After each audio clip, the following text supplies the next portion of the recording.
100 anos de história expostos em 1.000 metros quadrados. A profundidade da vida de Darcy Ribeiro em palavras e imagens. Darcy Ribeiro era tantos em um só. Antropólogo, escritor, político, intelectual. Nos anos 40, já perambulava pelo Pantanal e a Amazônia, abraçando os saberes dos povos originais. Ao lado da mulher, a também antropóloga Berta Ribeiro montou uma coleção de plumárias de diversas etnias, depois de conviver com indígenas do Pará e Maranhão. Eu gosto de índio, eu sou meio índio. Eu vivi 10 anos com os índios. Uma gente que pode nos ensinar solidariedade humana, não há briga. A exposição que resgata a obra de Darcy Ribeiro, um dos maiores pensadores brasileiros, defensor dos povos indígenas, é um dos destaques do Repórter Eco de hoje. E você vai ver também. O livro Uma História das Florestas Brasileiras fala sobre o impacto provocado pelos colonizadores nos ambientes naturais do Brasil. E novo estudo alerta que o ciclo das águas no Pantanal está sendo alterado pelo aumento da temperatura e por ações humanas.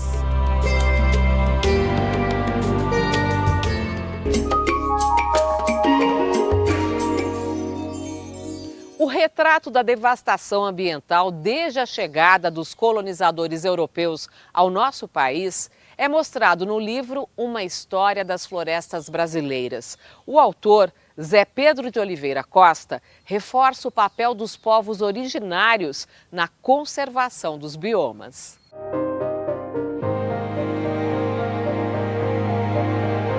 Uma História das Florestas Brasileiras se passa na Amazônia, Mata Atlântica, Cerrado, Pantanal e outras paisagens que foram sendo destruídas ao longo da ocupação e colonização do país.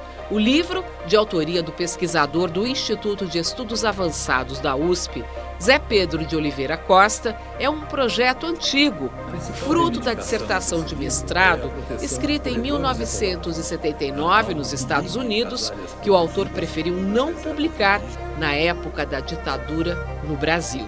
As informações, agora atualizadas, são ilustradas por imagens, mapas, gráficos, reproduções de documentos e gravuras antigas. A capa ganhou a fotografia de Sebastião Salgado, da terra indígena Yanomami. Os colonizadores chegaram aqui 20 mil anos depois dos indígenas. A América do Sul foi o último continente a ser habitado pelo homem, a ser conquistado pelo homem.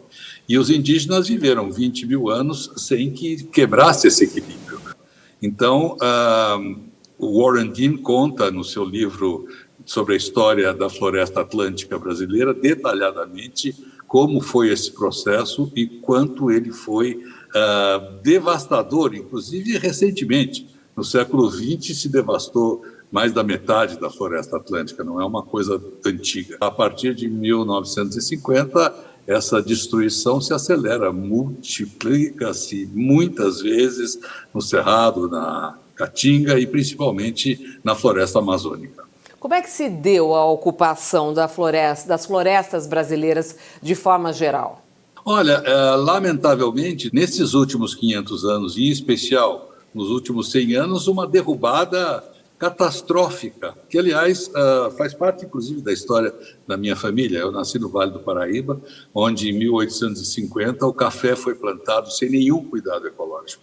E, em 2 gerações, o Vale virou um lugar batizado de cidades mortas, pelo próprio Monteiro Lobato, que lá nasceu. Ou seja, a utilização da terra se faz não como agricultura, mas quase que como uma extração mineral. Se retira todo o nutriente e parte para outra área. O Brasil tem área muito grande e assim foi feito, e assim está sendo feito na Amazônia.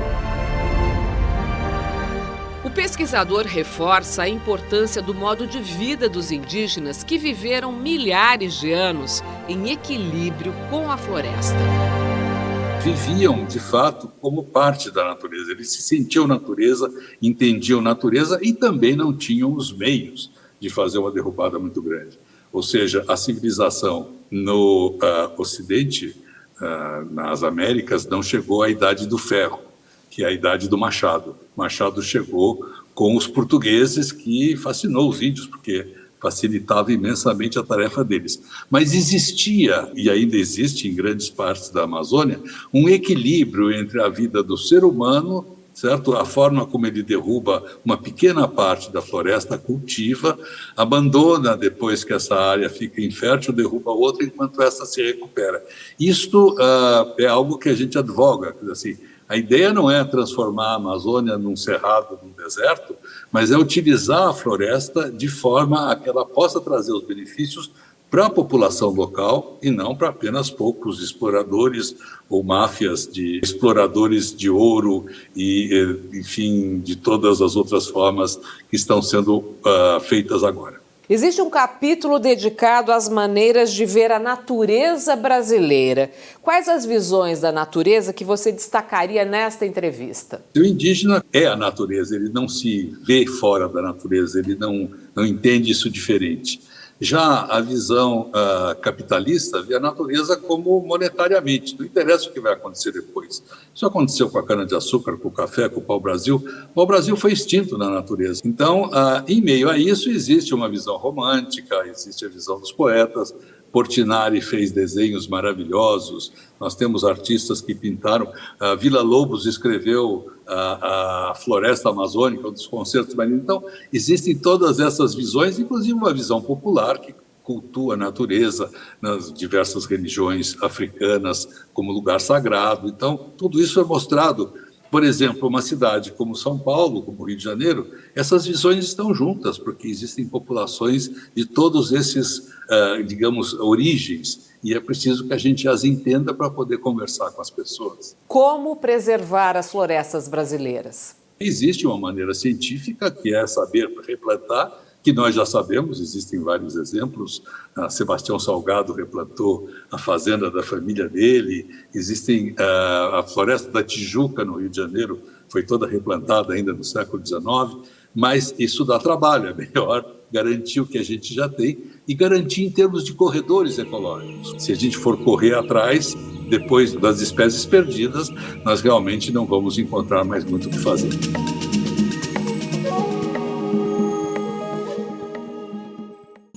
Agora, vamos às notícias da área socioambiental que tiveram destaque. Entre os principais temas debatidos na COP15, a Conferência da ONU sobre Biodiversidade, realizada no Canadá, está um pacto global decisivo para reverter a perda acelerada de espécies de animais e plantas da Terra. Mas para cumprir a meta de proteger 30% do espaço terrestre e marinho até 2030, falta consenso em torno de um Fundo Mundial para a Biodiversidade. As negociações esbarram no financiamento, enquanto 1 milhão de espécies estão ameaçadas de extinção no planeta. Ainda durante a COP, as Nações Unidas concederam um prêmio global para projeto de restauração da Mata Atlântica. A iniciativa de 3 décadas para recuperar 15 milhões de hectares de florestas na Argentina, Brasil e Paraguai foi reconhecida como referência em restauração mundial. O reconhecimento torna o trabalho prioridade para receber financiamento e apoio técnico da ONU. Desmatamento no Cerrado cresce 25%, segundo dados do sistema PRODES do INPE, Instituto Nacional de Pesquisas Espaciais. De agosto de 2021 a julho de 2022, foram derrubados 10.688 quilômetros quadrados de vegetação nativa. A área destruída tem quase o tamanho da cidade de Manaus. O Maranhão lidera a devastação, seguido por Tocantins, Bahia e Piauí. Os 4 estados ficam na região de expansão agrícola, conhecida como Matopiba, e representam 71% do desmatamento no bioma. Projeto Sou Amigo do Lobo, do Instituto Procarnívoros, precisa de ajuda para cuidar da saúde dos lobos-guarás que vivem no interior paulista e sofrem com uma alta infestação por sarna. Para fazer a sua doação, é só acessar a campanha Sem Sarna para se Coçar na plataforma Quicante. E já já a gente volta com um novo estudo que alerta para a situação do Pantanal. O ciclo das águas da maior planície inundável do mundo está sendo alterado pelo aumento da temperatura e pela agropecuária.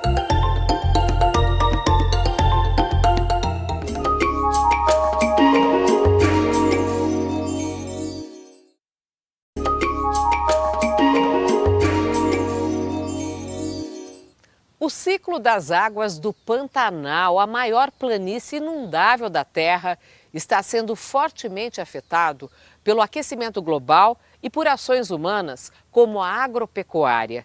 É o que mostra novo estudo científico que analisa as mudanças no bioma.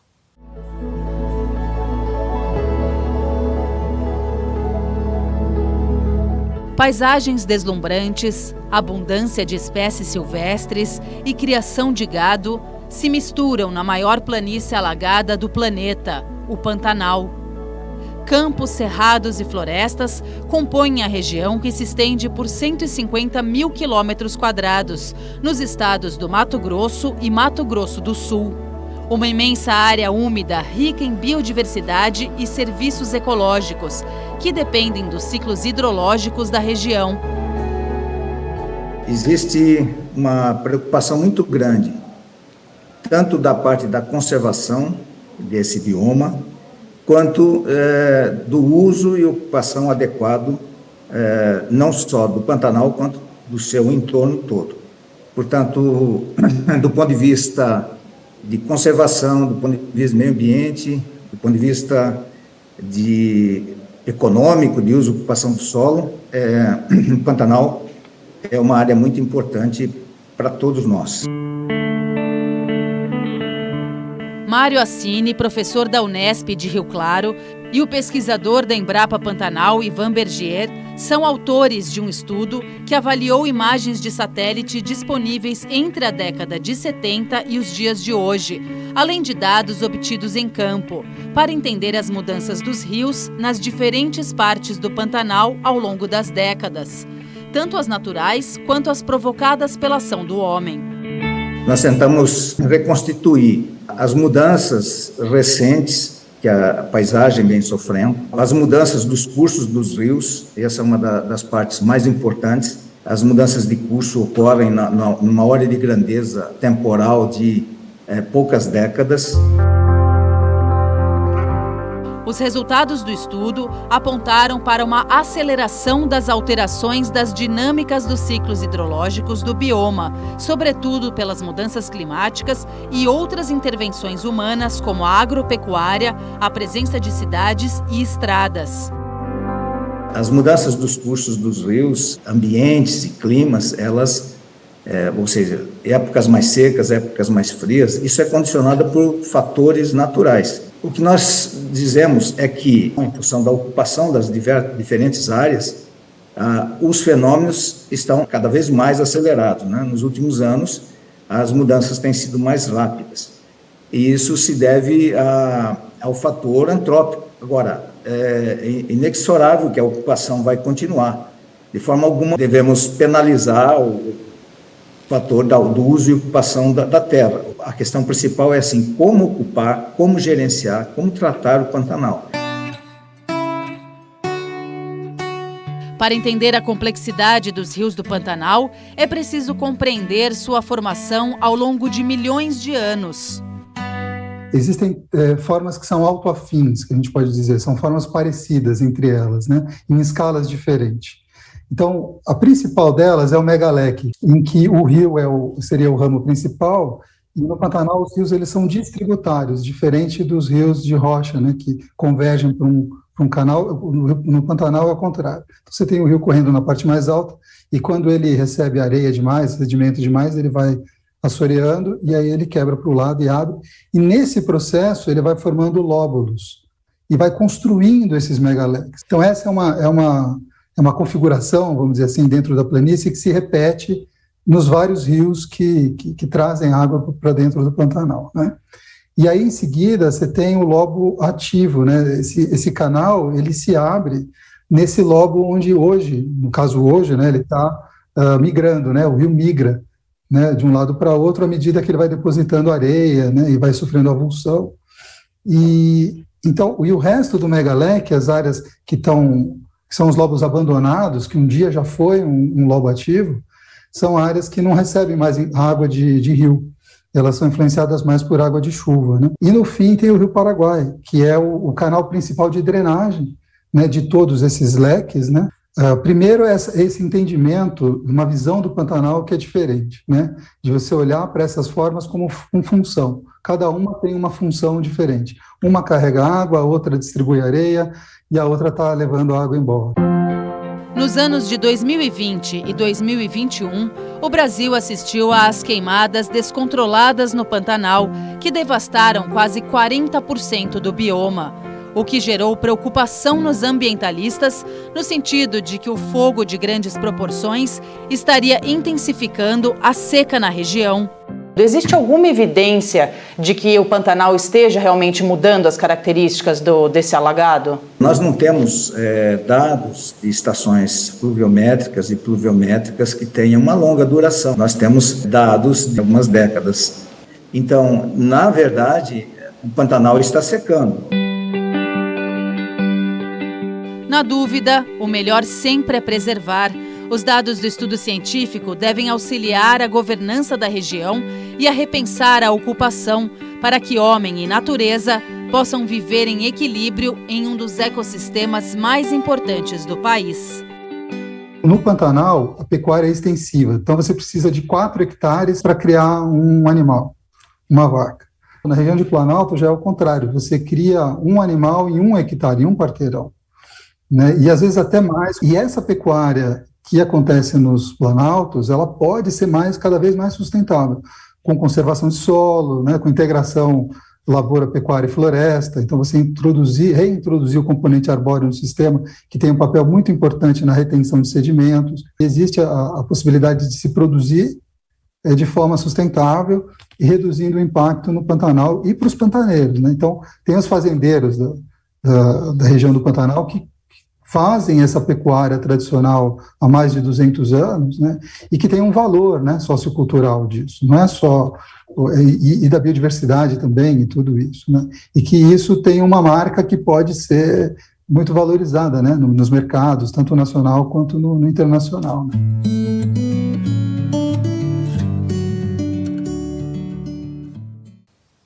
E veja a seguir, aqui no Repórter Eco. Exposição no Sesc 24 de maio, em São Paulo, comemora o centenário de Darcy Ribeiro. O brasileiro visionário foi grande defensor dos povos indígenas e da educação.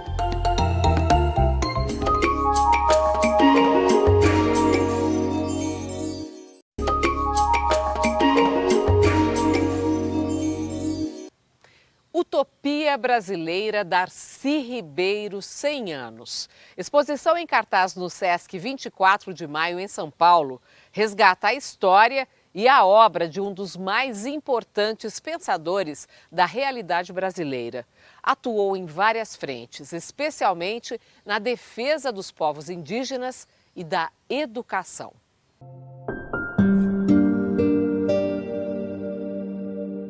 Cem anos de história expostos em 1000 metros quadrados. A profundidade da vida de Darcy Ribeiro em palavras e imagens. Darcy Ribeiro era tantos em um só. Antropólogo, escritor, político, intelectual. Nos anos 40 já perambulava pelo Pantanal e Amazônia, abraçando os saberes dos povos originais. Ao lado da mulher, a também antropóloga Berta Ribeiro montou uma coleção de plumárias de diversas etnias, depois de conviver com indígenas do Pará e Maranhão. Eu gosto de índio, eu sou meio índio. Eu vivi 10 anos com os índios. Uma gente que pode nos ensinar solidariedade humana. Não há briga. A exposição Utopia Brasileira Darcy Ribeiro, 100 anos, é um mergulho no legado de um projeto de nação escrito por Darcy. Vídeos, objetos pessoais ilustram a mostra, que traz ainda fotos históricas, como o encontro dele com a rainha do samba, Bete Carvalho, a posse na Academia Brasileira de Letras. O criador da Universidade de Brasília, do Museu do Índio no Rio de Janeiro, foi um dos idealizadores do Parque Indígena do Xingu, a primeira terra indígena demarcada pelo governo federal em 1961. Foi ministro da Educação e da Casa Civil de João Goulart. Com o golpe militar, se exilou por quase 20 anos e foi assessor de Salvador Allende, então presidente do Chile. Na exposição está a foto que Allende dedicou ao brasileiro e as cartas trocadas com o João Goulart, o presidente amigo, e o educador Paulo Freire, a quem Darcy Ribeiro se referia como Paulinho, meu irmão. O menino de Montes Claros, em Minas Gerais, se tornou um homem que pensou o Brasil. As questões que o Darcy levantou ao longo da vida dele, tanto no que se refere aos povos originários, quanto à educação, quanto à reforma agrária, quanto às questões todas de desigualdade social, todas essas questões continuam absolutamente atuais.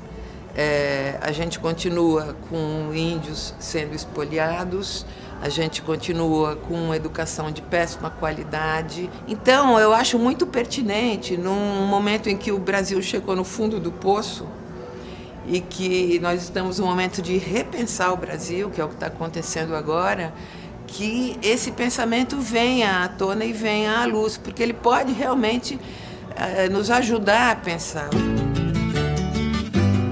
De volta do exílio, foi vice-governador do Rio de Janeiro na administração de Leonel Brizola. Trabalhava muito para realizar grandes sonhos e todos eles passavam pela educação. O Darcy acreditava que educação era a forma de criar gente que pensa. E é muito importante fazer uma distinção, porque educação para o Darcy era a mesma coisa que cultura. Era para formar pessoas humanistas que possam pensar no que é melhor para o país e melhor para si próprias. E que possam desfrutar da vida com alegria. O Darcy tinha essa preocupação. O Darcy inventou o sambódromo. Ele trabalhava com Brizola na época. Foi encomendado que se fizesse uma passarela do samba fixa, porque era muito caro todo ano no carnaval fazer e refazer. E ele falou assim, ótimo, vamos fazer uma grande passarela do samba, mas as arquibancadas, na verdade, vão ser escolas. E que emprestava uma vez por ano para o carnaval. A curadora da exposição, Isa Grinspoon Ferraz, é orgulhosa testemunha de boa parte dessa história. Trabalhou ao lado de Darcy Ribeiro por 10 anos. Darcy foi muito, muito importante para mim. Ele foi a grande universidade que eu cursei e foi um grande amigo, muito amigo. Foram 10 anos de uma convivência muito enriquecedora e muito amor mesmo. Ele virou grande amigo da minha família e enfim, eu amava o Darcy, eu amo ainda. A exposição no Sesc 24 de maio, no centro de São Paulo, celebra os 100 anos do brasileiro que lutava pela proteção das florestas e dos povos da floresta. Para ele não tinha meio ambiente, é socioambiental a questão. Então eu acho que é uma visão de mundo integradora. Gente, natureza, educação, alegria de viver, a sabedoria dos povos indígenas. Reconhecer a grandeza dos que já partiram, homenagear os mortos com cantos e emoção. Assim é o Quarupi, cerimônia que reúne várias etnias no Alto Xingu. Poucos não indígenas já foram homenageados, Darcy Ribeiro entre eles em 2012. Atravessando o tempo e a geografia, quem visita a exposição sai de São Paulo para a Amazônia para testemunhar a beleza desse ritual. Foi a coisa mais bonita que eu já vi, porque é uma cerimônia que dura muitas horas seguidas, começa às 5 da tarde e vai durante toda a noite com cerimônias de rezas, de cantos, de choro ritual, isso sob a luz da lua e das estrelas, porque não chega luz elétrica lá. E os indígenas todos enfeitados, tinha mais de 1000 indígenas enfeitados dançando e rezando com aquelas flautas enormes e tal. E toda a noite de cerimônia, ao final disso começa uma festa. É como se para celebrar o morto também houvesse uma festa. Eu queria entender o homem. No que se ouve, no que se vê, no que se lê, há o pensamento de Darcy Ribeiro, construído no passado sobre uma realidade que ainda se faz presente. A utopia brasileira é singela: comida, casa, escola e remédio. O orgulho como povo, o espírito nacional, a criatividade e a alegria, isso já foi feito.